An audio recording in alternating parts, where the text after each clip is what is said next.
Welcome to the Slop Farm. Enjoy the video. You start with materials and the first rounds. Use worsted weight yarn and a 3/5 mm hook so gauge stays consistent. This matters for final size.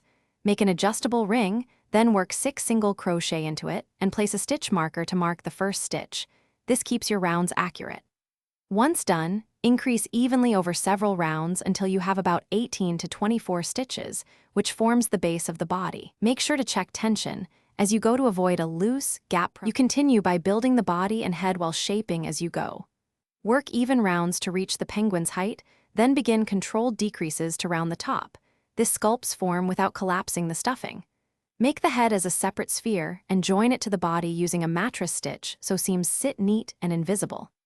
Attach flat crocheted wings to the sides and change to white yarn for the belly panel. Embroider the eye pads now, before stuffing, to get crisp placement and symmetry.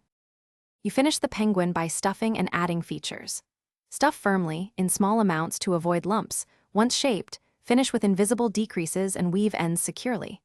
Crochet a small triangular beak and 2 rounded feet in orange. Sew them on centered under the belly and reinforce with a few backstitches. Attach safety eyes or embroidered eyes and trim all tails. If you see gaps, make sure to tighten your tension and add stuffing 1 small pinch at a time. If needed, use a small darning needle to close stubborn holes. Thanks for watching. Consider subscribing if we helped you today.